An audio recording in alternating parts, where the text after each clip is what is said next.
Amigos, bienvenidos a Radio Uruguay, bienvenidos a La Máquina de Pensar, ¿cómo están? Espero que anden bien.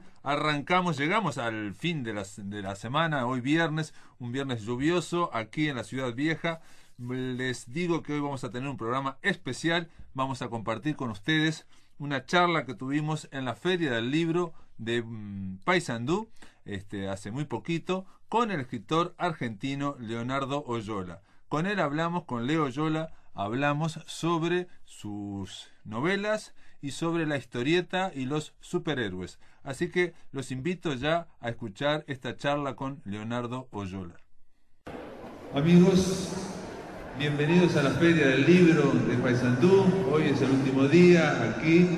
Para mí es un placer que me hayan invitado. Realmente estuvo muy bien la charla con Martín Cohen ayer. Realmente la feria está muy pero muy bien. Y hoy vamos a estar conversando con Leonardo Oyola. Leo Oyola es un escritor argentino que tiene unas características especiales. Vamos a decir que Leo es un escritor vinculado a lo que se podría ser la literatura policial, ¿no? Básicamente. Pero ha hecho una carrera muy importante, ha tenido premios internacionales en España, en el Dashiell Hammett, por ejemplo. Y Leo también ha trabajado con lo que son los superhéroes, con versiones locales de los que son los superhéroes que ya conocemos todos, ¿no? Digamos, los clásicos. Superman, la Mujer Maravilla y otros. Esos superhéroes fueron trabajados en especial en una novela que fue muy exitosa que se llamó Kryptonita y que conoció una versión en cine, en película, que fue muy exitosa. Entre otros trabajaba Capusotto, entre otros, y que fue tal el éxito que esa película Kryptonita generó una serie, una miniserie. Así que, primero que nada, bienvenido a la Feria de Paysandú, Leo. Gracias. Gracias, Pablo. Bueno, agradecerle a la gente que nos trajo y buenas tardes a todos. Gracias por estar acá. La verdad que siempre es un mimo venir a Uruguay. No conocíamos Paysandú y la pasamos bastante bien. Hoy ni hablar en la avenida de los iracundos, que también me parece que los iracundos son una especie de superhéroes, por lo menos en la casa de mis viejos, y para nosotros así es. Porque Leo también en su fuero íntimo es una especie de DJ que está oculto y que también utiliza y usa, no solamente disfruta de la música, digamos, en su vida real, sino también en su vida de ficción, en la literatura. Él mete mucha música, ¿no? Sí, porque me parece que es una parte primordial en todo. Cuando entra la música en tu vida, trae mucha alegría, y la canción creo que es como una de las formas más acabadas de las narraciones, ¿no? Yo por ahí que soy novelista necesito cientos de páginas para transmitir una historia, pero la canción uno se la acuerda y después, aunque sea la recita o la canta, y así como se transmite, quedó. No, y también a mí te gusta, o por lo menos te he oído hablar de canciones que también a veces están vinculadas a series. Estoy pensando en Fama, en Flashdance, que también están vinculadas a momentos de tu vida. Entonces, bueno, ¿cómo es? El lugar donde van a bailar ahí. Jessie James. Sí. Claro. Creo que muchas veces, ayer Martín Cohen hablaba de cuando uno está en la literatura y que por ahí se sube a un pedestal y no se baja, uno por ahí muestra una imagen un poco más sibarita, y me parece que hay que ser honesto, de que uno también tiene todos estos gustos pecaminosos musicales y que te hacen felices, y está bárbaro poder pasárselo a los personajes, poder transmitir esa alegría, ¿no? Y cuando se los pasás a los personajes, una canción, por ejemplo, ¿lo usás como una forma de descripción del personaje, del carácter? Sí, y me gusta también mostrar eso, ¿no? muchas veces la realidad la terminamos estereotipando más que la ficción. Entonces, mostrás a gente de lugares donde me crié yo y tienen que escuchar un determinado tipo de música o ver otras cosas, y no, de verdad te traen alegría esas canciones o buscas otro tipo de consumo cultural, no necesariamente lo que te acostumbraron a machacar. Y eso es lo que me interesa ponerles a ellos. Es como una forma de completizar a las personas también. Sí, para mí de hacerlos más cercanos. Mientras vas escribiendo, si vos no crees en ellos, no van a creer, me parece, después los lectores. Y no es por hacerse loco, pero me gusta eso de pensarlos de que se pueden emocionar con una canción así. Con una canción que te mencionaste vos también, ¿no? Puede ser, sí, es compartir una emoción. Y hablar. Cierto, las canciones pueden ser comunidad de emoción.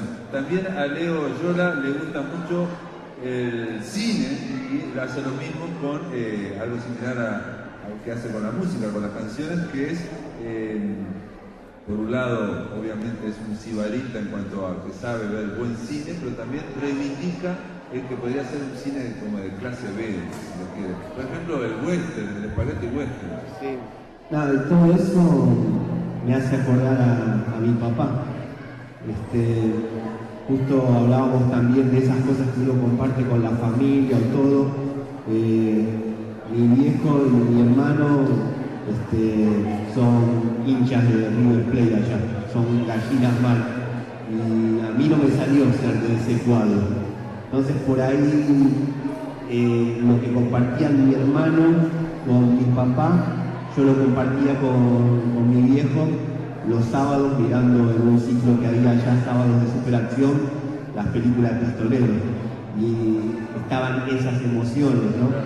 Con él. Y bueno, veo que ahora, por ejemplo, eso lo tengo yo con mi nene, con las películas de superhéroes, que a mi nene no se le dio por el fútbol, nada que ver.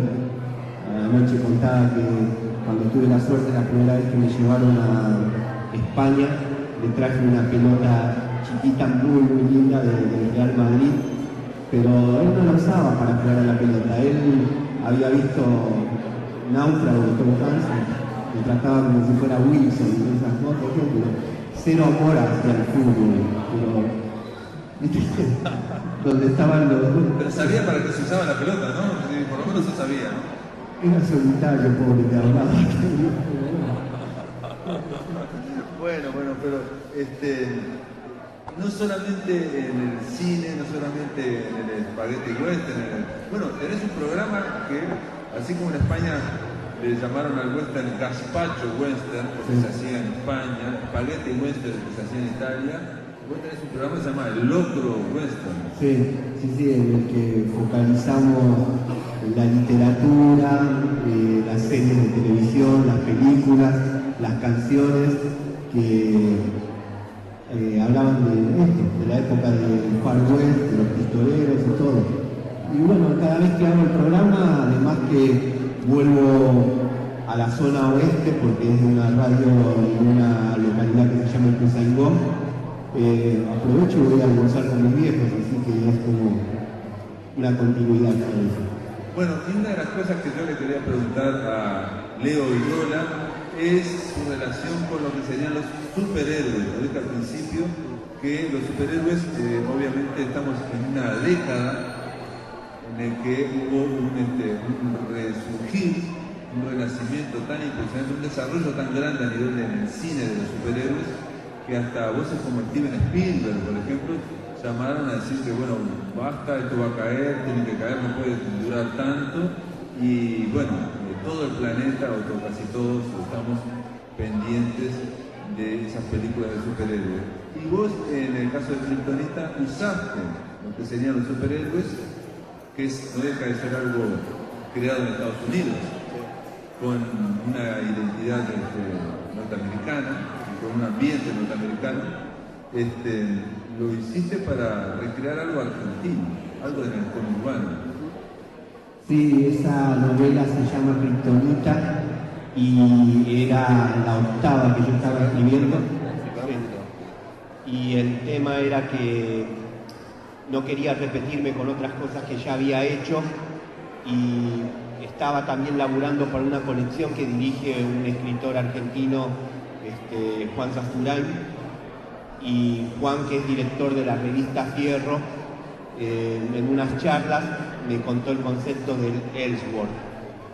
Trasladar personajes que son conocidos de forma popular a otra realidad. Entonces él estaba muy enganchado con un Batman que lo habían llevado a la época de los corsarios, a la época de los piratas. Y él me decía que ese Batman literariamente era más cercano a Sandokan que a todo lo reformuló Frank Miller, Dan Morrison, todo. Y vos también me contaste una vez que habías leído un Superman soviético. Claro, soviético. Claro, ese se llama Hijo Rojo, creo que es de Mark Waid, y el axioma era eso: ¿qué hubiera pasado si el bebé que estaba destinado a ser Superman, en lugar de caer en territorio norteamericano, claro, caía en la Unión Soviética? Se convertía directamente en un ícono del comunismo y el mundo cambiaba, porque los rusos lo tenían a Superman. Entonces, bueno, yo ahí quise pensar eso: ¿qué hubiera pasado si ese bebé que estaba destinado a ser Superman caía en un terreno baldío y se criaba donde me crié yo? Y nada, siempre tenía eso de parte de mi mamá, que me decía que no me quedara haciendo esquina. A mí me chocaba mucho que, además de pedirme que estudiara, como todos los padres y todo, me decía que me tenía que ir. Ya tenía 14, 15 años y ella me decía que nos teníamos que ir, a mi hermano y a mí, del barrio, para poder hacer otras cosas, para no repetir la historia de ellos, otra historia que estaban ahí. Y ahí más o menos con el tema de la kriptonita me gustó pensarlo por ese lado, ¿no? Que un ser como Superman, que es aparentemente indestructible, que lo que sea capaz de matarlo, de no desarrollar sus poderes o todo, sean restos del lugar de donde él vino, de su planeta, que eso es la kriptonita, esos fragmentos. Y por eso le puse a la novela Kriptonita, porque mi Superman de la novela, que es Nasta Super, no vuela hasta que decide irse del barrio, pero mientras está ahí es como que no le sale ese poder. Pero al Superman tuyo en Kriptonita yo me acuerdo que le pegan con una botella, claro, de Stella Artois o algo así. Una Heineken. Una Heineken. Verde, sí, una botella botella Heineken. Me clavan una botella Heineken, sí, que tiene los vidrios verdes, ¿no? Tal cual. Bueno, eso también era el juego, contar la historia de este Superman, que lo contaran sus super amigos, que a él lo llevan herido, con esto que acaba de contar Pablo, a un hospital de allá tristemente célebre, que es el Parisien, y bueno, al médico le dicen que lo mantenga con vida hasta que amanezca, que cuando le dé el sol saben que se va a curar solito. Y bueno, es eso, básicamente lo que hicimos con Kriptonita. Eso que hiciste con Kriptonita, ¿volviste a trabajar con los superhéroes en algún momento, en algún cuento? No con los superhéroes no, pero previo al hacer Kriptonita hice un cuento que quiero mucho que se llama Gengis Khan, que era con luchadores de catch, los que fueron los titanes en el ring. El que hacía de Gengis Khan era el sodero de mi barrio, y ahí en el barrio solo había como 2 calles asfaltadas y él pasaba ahí. Entonces íbamos todos los pibes a esperar que pasara él, y a veces cuando venía de ánimo ponía el rastrojero en punto muerto y nos gritaba, hacía el gesto que hacía el Gengis Khan, y bueno, nosotros le gritábamos a él todo. Y otras veces, pobre, cuando venía atrasado con el trabajo, sin ganas, seguía de largo. Perdón, el sodero de tu barrio trabajaba en Titanes de Rey. Sí. Sí, es que la vida de los luchadores de catch y de los titanes es tremenda. Es tremenda. De hecho, yo hice ese cuento relatando cuando él falleció, de una antigua pica que tenían, porque los titanes fueron como diferentes generaciones, ¿no? Y la tercera generación había un muchacho que había quedado muy resentido y que también era del barrio, que él había, ya Caradagian les hacía que tenían que hacer personajes pero con sponsors, ¿no? Y él quiso ser el super pibe. Entraban peleando entre todos, hacían como llaves y él era como el pollo del Gengis Khan. Y llegó. Y tenía que elegir entre dos marcas. Un jugo que se llamaba Lince y el otro que era el super pibe. Y él eligió el super pibe porque ya venía hace rato el super pibe, pero al año siguiente no le renovaron la pauta al super pibe. Y se quedó sin sponsor y no pudo seguir siendo un titán. Y el que fue Lince después creció y se convirtió en el Caballero Rojo. Obtuvo la máscara del Caballero Rojo. Y le tenía una vena tremenda al otro, al Caballero Rojo. Y cuando fue el velorio del Gengis Khan y lo tenían que llevar, a él no lo dejaron que levantara el féretro, el ataúd, porque él no era un titán.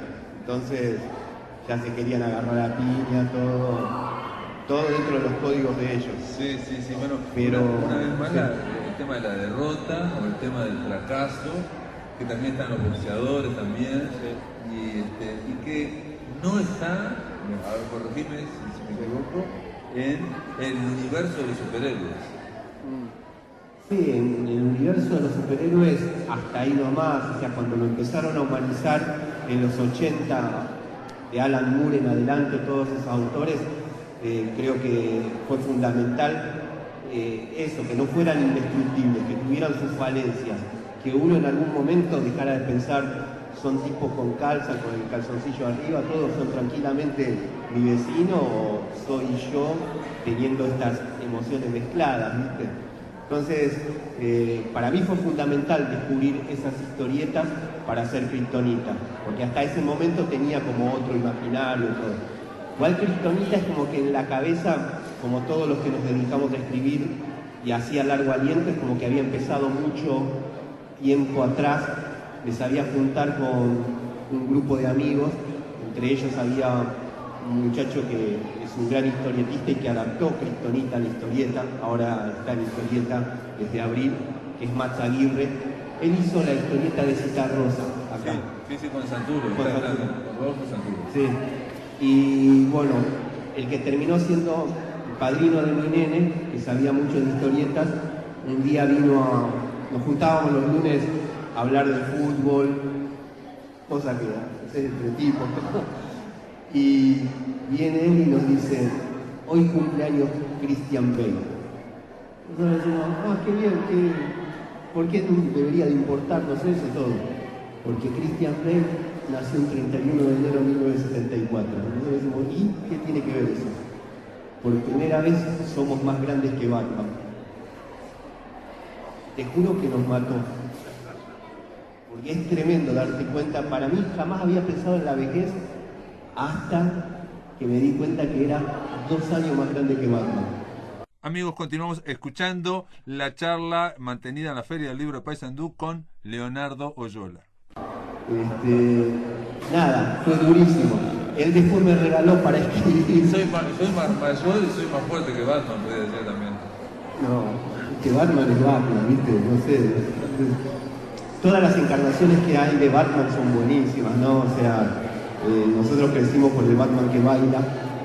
Eso. Brillante, Adam West, todo, pero después el Michael Keaton con Tim Burton, nosotros olvidémoslo, después viene el Batman Ninja y Val Kilmer también, pero después viene Christian Bale, que encima es un Batman Ninja, o sea, no le faltaba nada, encima más joven que nosotros. Bueno, por eso las películas, las de la Liga de la Justicia y Batman vs Superman no me gustan, pero sí me encanta que Ben Affleck sea 2 años más grande que yo, porque volvimos con eso. Pero esta semana rebajó porque vieron que lo castearon ahora como el nuevo Batman a Robert Pattinson, o sea que ya tenés un Batman 12 años más joven que vos. Ya está, perdimos la batalla.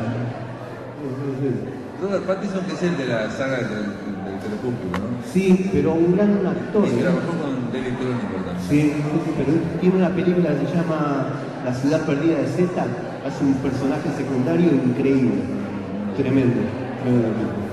Pero bueno, así de esos divagues y esas cosas es como que te vas nutriendo y salió para este lado. Yo lo que te quería preguntar, digo, quizás para, no sé si es demasiado profundo o lo que sea, es si alguna vez pensaste qué es lo que nos dan ese mundo de superhéroes, todo ese universo.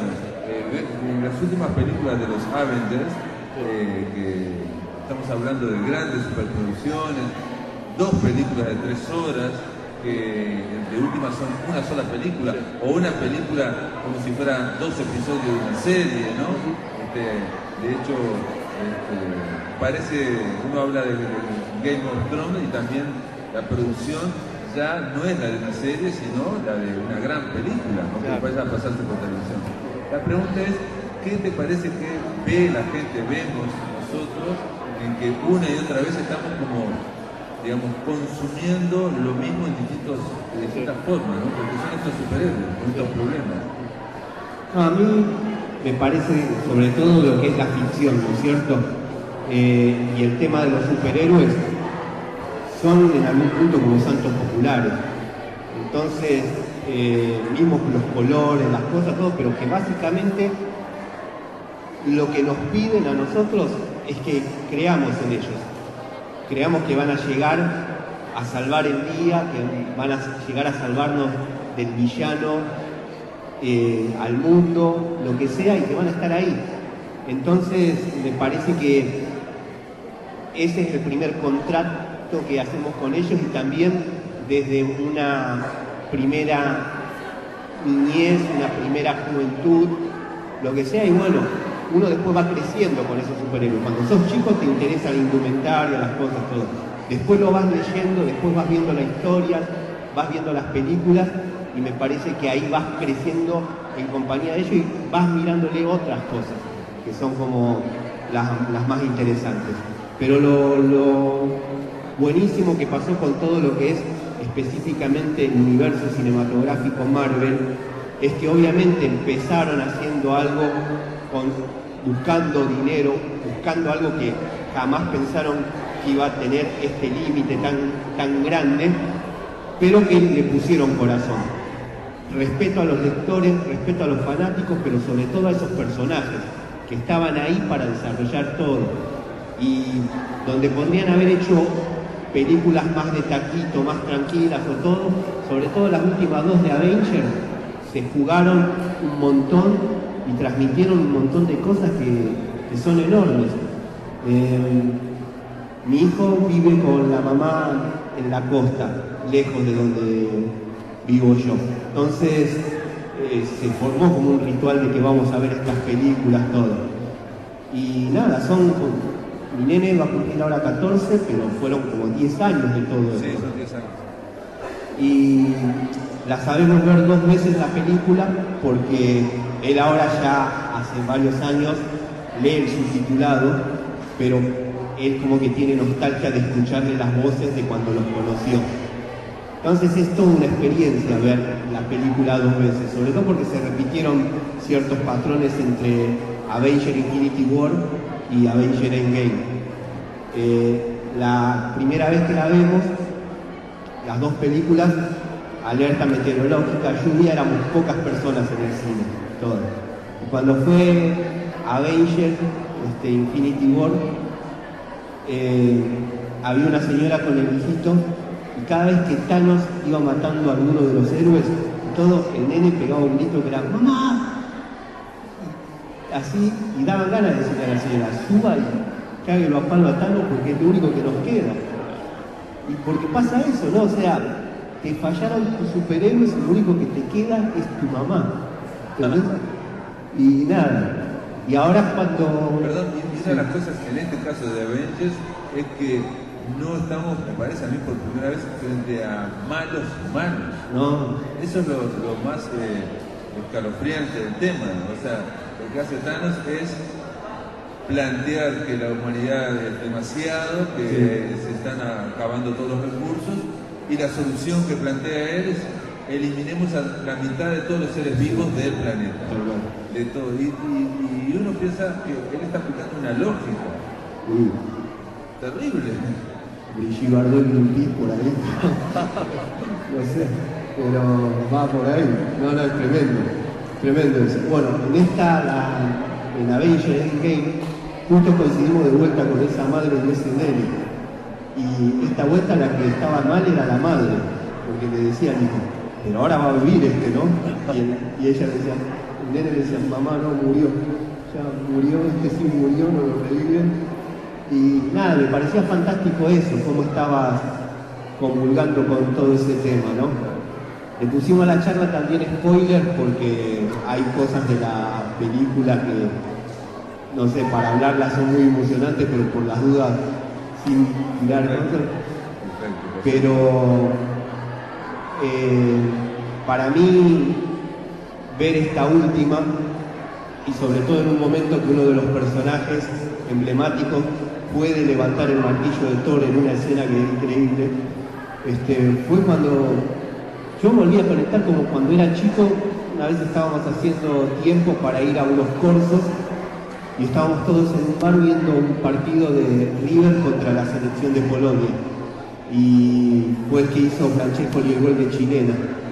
Increíble. Bueno, les juro que tuve la misma sensación, jamás pensé que iba a volver a sentir lo mismo hasta que vi a este loco que levantó el martillo y lo tiró, porque aparte la sala de cine era una fiesta, era un quilombo, el griterío, las cosas, pero también en ese momento mi nene volvió a hacer un gesto de cuando era chiquito, que yo no se lo veía hace rato, de entusiasmo, de cosas, y nada, me parece que habla muy bien de la película, del corazón que tiene y que logre hacer eso. Yo hice bastante tiempo también crítica cinematográfica y cuando empecé, una de las primeras películas grandes que me tocaron cubrir fue El Señor de los Anillos.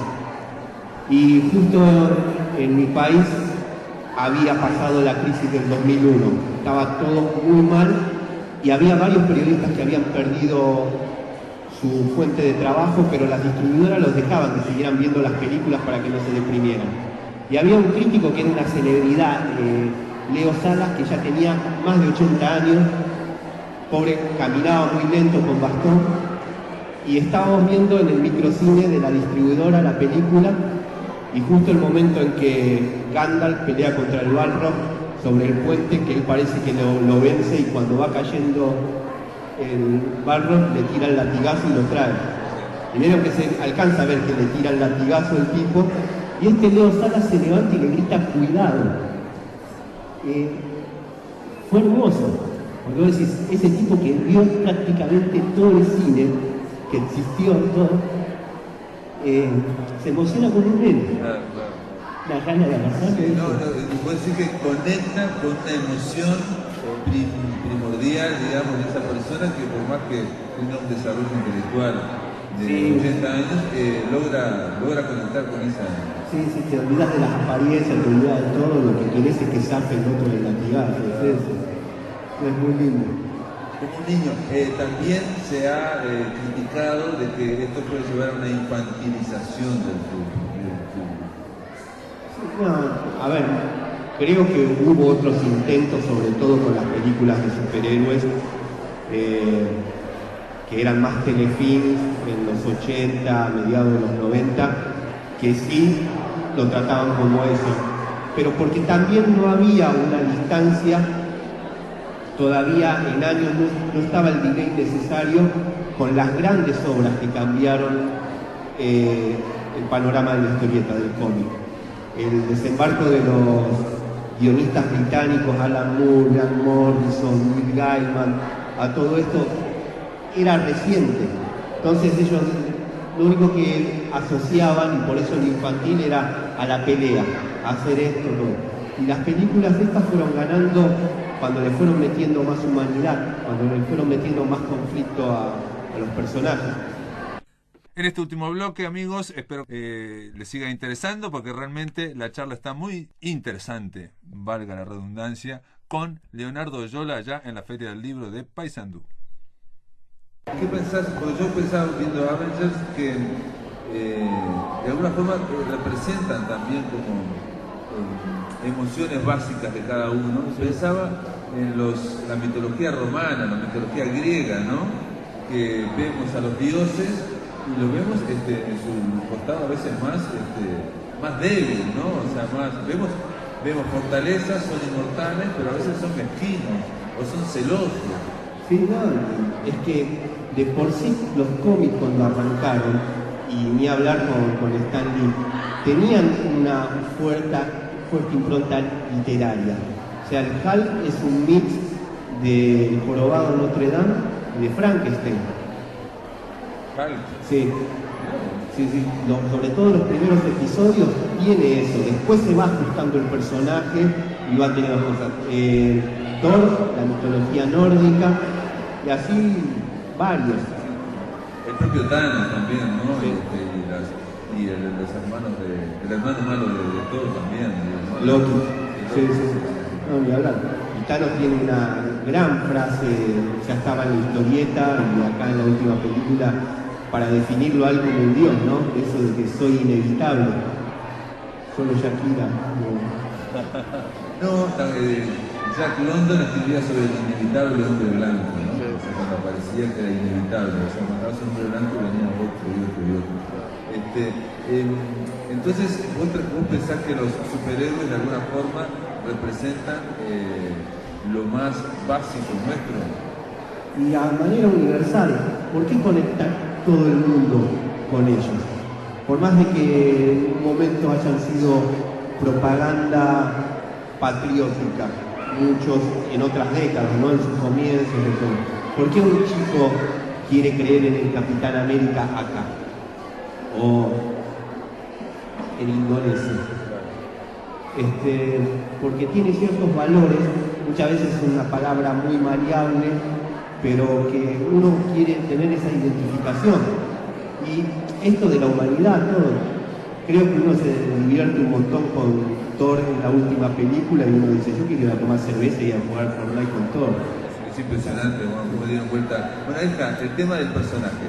Superhéroes son, vos lo dijiste, que fueron mejor tratados por guionistas, peor tratados. Entonces da la idea también de que son como personajes, ¿no? Como que si fueran avatares, no sé cómo decirlo.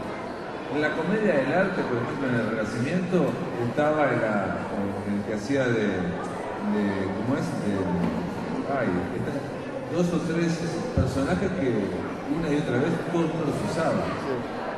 Estoy pensando ahora no me acuerdo cómo se llama, te voy a decir. Pero aquí sería lo mismo, es decir, alguien puede tratar bien a Superman o mal. Totalmente. Sí, por eso esta necesidad del cine de los reboots, ¿no?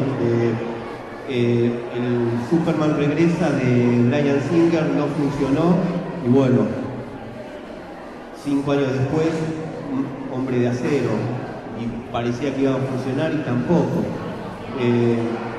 Habrá que ver quién lo puede volver a hacer volar, pero depende de la época, depende eso, cómo lo traten al personaje y la aceptación que tenga el público. Y reflejan el momento, porque estoy pensando, Frank Miller, por ejemplo, cuando tomó a Batman, que parecía que no se podía sacar más, no se podía ordeñar más ese personaje de ninguna forma, y lo convierte en algo oscuro, casi sociopático, algo muy oscuro y que realmente con mucha sed de venganza, o sea, el lado oscuro, no lo muestra el lado más luminoso. Sí. Y es también reflejo de una época, de los gobiernos de Reagan. Frank Miller también declara que quiso hacer un Batman cincuentón para que fuera más grande que él. Sí. Bueno, también incluyó el envejecimiento, del personaje. Y por eso también sus debilidades. En la cabeza él ya tiene los movimientos incorporados, años de entrenamiento, todo, pero el cuerpo ya no le responde. Es eso. Y una cosa que pasó con Watchmen, ¿te acordás de Watchmen? Sí, de Alan Moore. Ahora van a hacer la serie en HBO. Que ahí estamos hablando no de superhéroes de toda la vida, sino que fueron creados. Tomó Alan Moore la escudería antigua de DC que eran los Mutant Men, y bueno, los ayornó, hizo también una distopía. Hay un personaje que es el Doctor Manhattan, y que al estar a favor de Estados Unidos, luchar para Estados Unidos, ellos ganan la guerra de Vietnam. Entonces, Watchmen transcurre durante la tercera reelección de Nixon. Claro, sí, cambió toda la historia del mundo, es cierto. Entonces, una vez leí que Stan Lee, por ejemplo, cuando hizo los X-Men, Sí. y en esto de la creación de mitología, ¿no? De dioses griegos, ¿no? Stan Lee decía que a él le había gustado crear los X-Men porque, como eran todos mutantes, no había que explicar nada. O sea, era un personaje que no tenía explicación. Si alguien tiene un poder, pues Peter Parker tenía que morderle una araña, había que haber una pequeña historia, un fundamento. Y los X-Men no, claro. Simplemente son mutantes.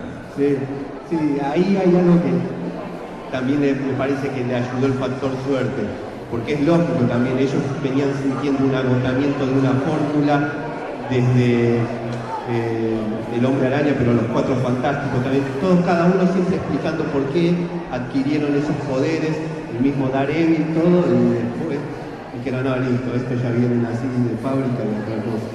Pero en ese caso, ahí hablaron también de lo que es la discriminación, que son los seres humanos versus los mutantes, el tema del diferente, del otro, de cómo se puede demonizar al otro, ¿no? Al otro distinto. Y es que uno escribe y está conectado con la historia, pero a la vez con lo que está pasando en el entorno. Y ni hablar, la década del 60, ahí en los Estados Unidos, refleja todo lo que vos enumeraste recién para los X. ¿Y en el caso de Kryptonita hay una segunda parte? No, en cuanto a novela, no. Tengo ganas de hacer otras cosas y creo que me dio de todo Kryptonita y estoy contento con eso. Y no sé cómo funcionará en otros colegas que se animan a volver a agarrar personajes que ya usaron en otras novelas. Yo tengo una saga, pero eso ya me senté escribiendo pensando que iban a ser 4 libros esos personajes. Pero los de Kryptonita, haberlos escrito, la pasamos tan bien, dio tanto que me daría mucha pena forzar una nueva convivencia, forzar una nueva historia en que no estén a la altura o que no traiga lo que fue lo anterior. Y otra pregunta, y la posibilidad de que como son personajes creados, estamos hablando del Superman argentino, sí. ¿No? Sí. O la Mujer Maravilla argentina, sí. ¿No? Sí. Y la posibilidad de que hicieran otros. Y siempre que pongan la plata que necesitan, ellos le gustan. No, porque digo, que se puede crear un universo también, de hecho es un universo. Sí, no, a mí me gustaría ver eso todo, pero yo lo siento así. El trasladar a la historieta, ¿cómo se trasladó? O sea, ¿se cambió las historias, se enriquecieron? No, fue bastante fiel al libro, e incluso como fue tan fuerte la impronta iconográfica que le dio el cine a cada uno de los personajes, y ni hablar de la actuación de cada uno de los actores, decidieron los historietistas tomarlos, respetarle el look de ellos, todo. Y eso también me parece lo más maravilloso de un libro, que después tiene su vida, tiene sus cosas. Yo cuando vuelvo a leer ahora en vivo tramos de Kryptonita, ya los veo a ellos, a los personajes, como lo hicieron en la tele y en el cine, porque se los adueñaron. Entonces estamos hablando de una novela argentina que fue basada en historietas, en héroes de historietas norteamericanos, ¿no? Como puede ser Superman, en fin, nosotros, que fueron bajados a Argentina, al conurbano bonaerense, en una novela que fue pasada después al cine, a la película, que después pasó a la televisión y que después volvió a la historieta, vuelve al origen de la historieta. Sí. Hizo la vuelta completa. Así que Bueno, y eso no lo esperás nunca cuando estás ahí solo escribiendo, y tampoco tenés que andar anhelando todo eso porque Es imposible, creo. no tenés que focalizar en la historia y en dejar lo que más querés con ellos. Imposible, pero... Bueno, y el último, digamos, el próximo proyecto de Leonardo Yola, ¿tiene algo que ver con los superhéroes? ¿Te seguís nutriendo? ¿No tiene nada que ver? Sí. ¿Querés pasar a, no sé, No. a Bruce ahora? No sería de esa clase de escritor en esta vida. No, yo sigo leyendo muchas historietas, pero también porque leemos mucho con mi nene, es lo que más me gusta a él y todo. Nada, es un momento difícil con el dólar a 44 en Argentina, comprar una historieta. Mi nene encima está reenganchado también con los pop, los muñecos esos, están re lindos todo, pero ya dejé un riñón en la colección. Se precisa un super papá para eso. No sé si es super papá, pero que baje el dólar. Y que baje el dólar. Bueno, y a nivel de cine, mira, voy a pedir que Leonardo Yola nos recomiende alguna película o varias películas. Una película. No, la verdad en este momento vayan a ver Avengers Endgame porque creo que es una experiencia en serio cinematográfica no solo inolvidable, sino el cierre de una época y de lo que vamos a seguir hablando por tiempo, mucho tiempo. Después si van a Jeep y quieren bajar, me gustan las películas más que con monstruos, con bichos grandotes, ¿viste? O sea, de tiburones como lo supremo, pero hay muchas cosas clase B que están muy buenas. Y hace poco reví El Búfalo Blanco con Charles Bronson, que es una película ambientada en el Far West. Sí. Él hace de un pistolero legendario que empieza a tener como visiones de lo que va a ser su muerte y que va a ser no de tantos pistoleros que se la tienen jurada, sino a través de un búfalo blanco. Y entonces decide ir a buscar al búfalo y matarlo antes que el búfalo lo ataque a él. Porque empieza a leer en los periódicos de la época que hay un búfalo que está azotando a él todo. Y como es en montañas nevadas, al búfalo no se lo ve bien porque es blanco, Claro. obviamente. Si le tienen paciencia a la primera escena, porque sería más una pelea de moped que otra cosa, el tiempo pasó, Claro, los 40 efectos años, especiales, ¿no? de efectos especiales de efectos. ahora. Pero, Yo la vi esa película. sí, pero después, segundo acto y el tercero son espectaculares. Yo la vi esa película. Porque una de las cosas que me pasó viendo Avengers, un poco para terminar, fue que esa es la culminación de 10 años más o menos de películas, de historias, y empecé a ir para atrás, Sí. a buscar, a ver, yo qué sé, los Guardianes de la Galaxia, por ejemplo. Sí. Y lo que me sorprendió, Guardianes del Espacio, Sí. me sorprendió que escenas de películas que pasaron hace 6 años figuran Claro. en los Avengers. Entonces hay toda una directores, guionistas, todo esto que fue todo sintetizado, combinado, y hay como si fuera una letra, no sé, como si fuéramos Walker, ¿no? O sea, donde uno puede ver todos los fragmentos de las otras películas. No, y mismo las películas del universo cinematográfico Marvel, la cantidad de referencias que tienen a clásicos modernos del cine, no solo viaje temporal por Volver al Futuro, que le sirve a la trama, todo, sino la forma en que se cargan ellos, que lo traten a Thor de Bobby, o en la primera Avenger de Punto Límite por Patrick Swayze, y eso, garpa. Porque es un universo ahí donde los personajes como que no tienen dueño. Por eso yo te decía de sin tanta azúcar lo voy a agarrar otro. Porque viste, está esa idea de que cada personaje puede ser revivido una vez más y vuelto a que luche o que se luche lo mate.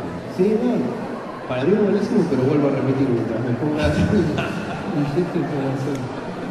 Muy bien, ya sabemos. Leonardo Yola, gracias por estar. Yo no sé si alguien quiere hacer una pregunta, quiere preguntar algo sobre los superhéroes, si alguien quiere, no sé, hacer algún comentario. Lo dejamos por acá entonces. Bueno, Leo, gracias por Gracias a todos por esta oportunidad.